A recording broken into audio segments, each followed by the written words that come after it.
Bonjour mes amis. Ceci est un vibrant appel. Un appel du cœur. C'est une vidéo que j'ai préparée pour vous, très différente de celle que j'ai l'habitude de vous présenter. Vous n'y verrez pas mon visage. J'ai choisi un paysage de campagne, un paysage de ma campagne. Un paysage où la rivière coule. Vous allez entendre le bruit de l'eau, le bruit des oiseaux. Nous sommes ici protégés, malgré tout le chaos qui est en train de s'installer. Alors c'est un vibrant appel au rassemblement. Bien sûr, ça n'a rien à voir avec un appel politique, ça n'a rien à voir avec un appel religieux.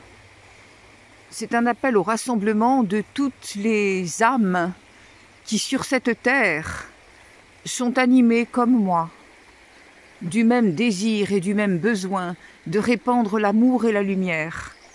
C'est un rassemblement de tous ceux qui sont prêts à passer le cap et qui se désolent de voir que leurs frères humains, porteurs de la même conscience christique qu'eux, sont pourtant en train de s'agenouiller devant les fils de Bélial.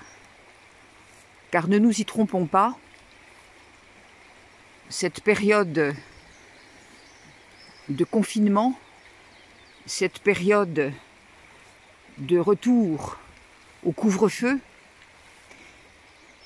est une volonté de faire un test sur la population pour voir jusqu'à quel point on peut contraindre les hommes, jusqu'à quel point ils sont prêts à obéir comme des enfants dépendants. Et d'ailleurs, je souhaitais faire cette vidéo un peu plus tard, mais devant l'urgence aujourd'hui des messages qui sont diffusés, c'est-à-dire l'obligation de ne sortir qu'avec des papiers prouvant qu'on a bien le droit de se déplacer, avec la police qui éventuellement donnera des amendes à tous ceux qui font autre chose que d'aller chercher des réserves de pâtes et... Enfin bref, je vais ne pas être trop agressif parce que de toute façon il faut observer cela dans le calme, évidemment. Et puis ça n'est pas une critique contre les personnes qui vivent cela, malheureusement. Toutes ces personnes qui sont prêtes encore à plier le genou, comme je viens de le dire, sont des gens qui ont peur, qui ne savent pas. Mais enfin, réveillons-nous. Jusqu'à quand allons-nous accepter qu'on nous pousse dans nos derniers retranchements? Ce virus n'est pas un virus. C'est quelque chose qui est tout à fait inoffensif et qui est certainement moins grave que la grippe, simplement. Mais c'est une couverture qui va permettre de tester justement les populations. Une couverture qui va permettre de pouvoir vous présenter un vaccin, très certainement dans quelque temps. Mais attention, ce vaccin sera comme tous les vaccins. Non seulement il ne soignera pas la maladie, il ne protégera pas de la maladie, mais en même temps il va vous insuffler ce qui n'a jamais été injecté encore chez les humains, c'est-à-dire une sorte de puce qui sera, encore une fois, capable d'aller vous contraindre, c'est-à-dire d'aller abîmer la glande pinéale pour que l'être humain n'ait plus de réaction, pour qu'il soit asservi dans la masse. Et le pire, ce qui moi me fait mal, c'est que tous les êtres humains sur la Terre sont des êtres d'amour, de lumière. Ils ont oublié à quel point ils portent la conscience christique en eux. À quel point, comment dire cela? Ils ont oublié qui ils sont. Ils ont oublié la puissance, la volonté de reprendre leur pouvoir, le pouvoir de gérer librement sa vie et de n'être pas contraint par des milices. Je crois que là, un terme a quand même été franchi. pour que la population de la Terre se réveille, pour que tous nous ayons un élan commun. N'oublions pas que, avant d'être des êtres humains, nous sommes des êtres énergétiques, et cette énergie, elle compose un groupe d'énergie, d'amour sur la Terre, un groupe qui a justement été asservi précisément pour que l'être humain ne comprenne pas, n'entende pas la puissance qu'il a. Il ne s'agit pas de résister, il ne s'agit pas de lutter, il s'agit de réveiller sa lumière. Imaginez un tout petit peu, 2 minutes, imaginez que tout le monde d'un seul coup se réveille en même temps.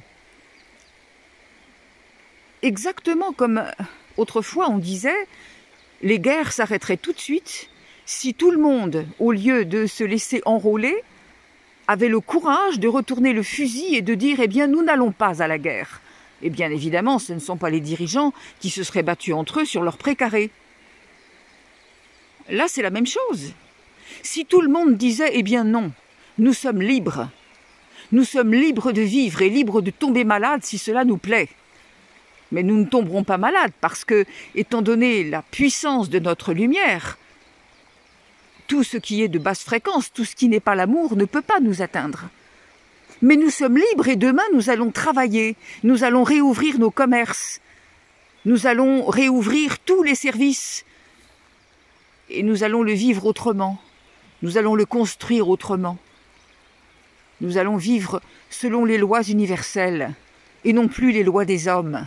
Nous allons passer outre vos menaces, vos intimidations, qui font très malheureusement penser à des manifestations, des gestes de Gestapo.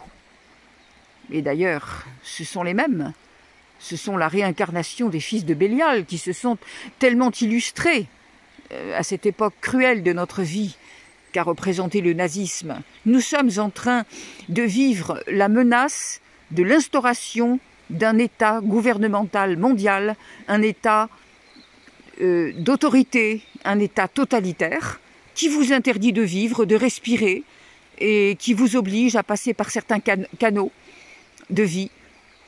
Alors réveillez-vous. J'appelle tous mes frères de cette terre, qui ne comprennent pas mieux que moi cette injustice de voir tous les êtres humains qui sont habités par la même conscience christique. N'oubliez pas qui vous êtes. Vous êtes l'amour, vous êtes la lumière. Ayez à cœur de la répandre. Ayez à cœur d'appeler dans l'esprit. On ne vous demande pas de monter sur des tables et de parler haut et fort dans la rue. On ne vous demande pas de convaincre, on ne vous demande pas de lutter. On vous demande juste de vous souvenir de qui vous êtes. Et dans votre esprit, d'appeler tous les autres. Réunissons-nous. Mes frères, je vous dis, voilà, vous êtes mes frères de la terre. Mais c'est autre chose que sur le plan humain. Réunissons-nous, joignons nos mains autour de la terre, répandons une énergie de lumière, d'amour, de paix. Faisons en sorte que tous se réveillent. Soyons les messagers de l'amour, les messagers de la lumière, et non plus les messagers de la peur, de la couardise et de la soumission. Réveillez-vous, mes frères, sans aucune animosité, sans aucune agressivité, dans la paix, dans la grandeur de ce que vous êtes. C'est ainsi que vous pourrez manifester tout ce que vous êtes. Laissez couler dans cette rivière, regardez comme elle est belle. Laissez couler dans cette rivière toutes vos peurs, tous vos doutes, parce que c'est là-dessus que les énergies s'appuient encore. Le doute, ce qui fait que vous n'êtes pas sûr, même quand vous l'avez ressenti profondément dans votre esprit, vous n'êtes pas sûr. Eh bien, soyez-le maintenant. Soyez fiers de ce que vous êtes. Voilà, je vais m'interrompre ici, je vais arrêter cette publication. Je vais essayer de la mettre en ligne le plus rapidement possible. Et je vous engage, mes frères, à véritablement faire la paix en vous, faire la paix sur tous ceux qui vous entourent, et puis vouloir répandre encore une fois cet amour par votre exemple. Je vous ai dit souvent, vous êtes des phares, eh bien continuez à être ce phare, et pour vous, et pour les autres. Et surtout ne cherchez pas à convaincre, vous n'y parviendrez pas. La seule manière de changer le monde, c'est de montrer qui vous êtes, et de ne pas, surtout pas, vous écarter de votre axe. Je vous aime infiniment, aimez-vous comme vous êtes aimés. À très bientôt. Merci.